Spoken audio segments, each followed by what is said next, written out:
Also a few things just to further clarify what I was talking about before.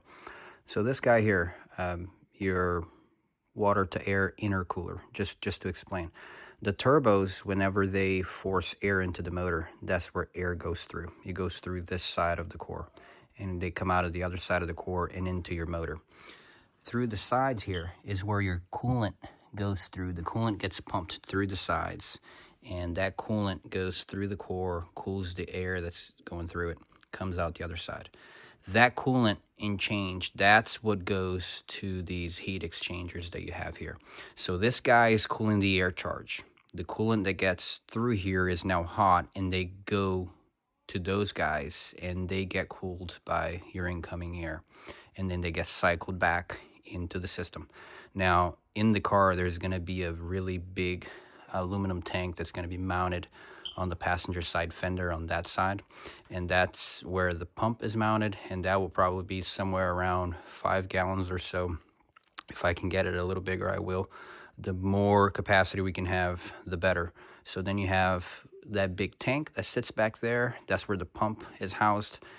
That pump shoots the fluid through here, gets, heated, goes through your heat exchangers, gets cooled off, dumped back into the tank, and the cycle just keeps going. So that's how the turbo system works there. And then the other thing is your oil coolers, because oil is a trickier thing to manage. Your incoming air, if we could have it ice cold, negative temperatures, that would be welcome. That makes power. However, your oil has a operating temperature, and you really don't want it to be below that. Oil needs to be at least around 210, 212 degrees, and the reason for that is because that's the temperature in which water will boil.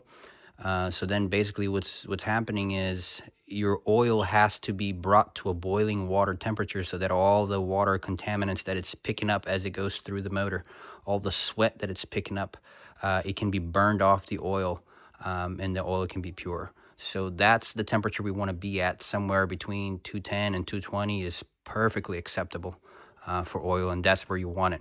That's why you want to heat up your car in the morning before you drive off. What you're trying to do is not heat up your coolant, but really the only reason we do heat up our car in the morning is because we want our oil to be at that very temperature. Now, these units are actually really big for oil coolers, and that poses an issue because you can overcool it.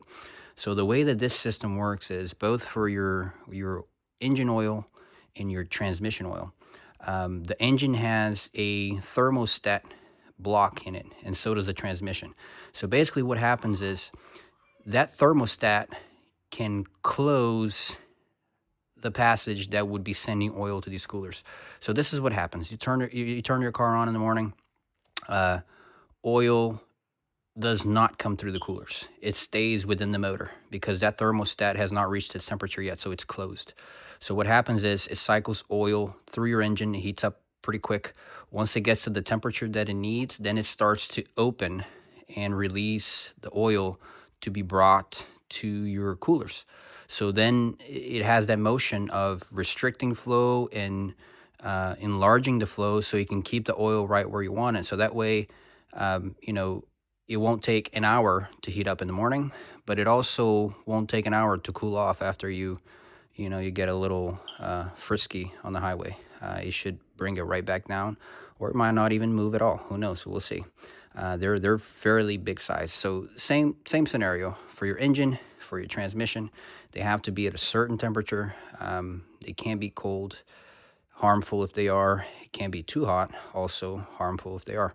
But that's basically how those guys work, and that's how this guy over here works.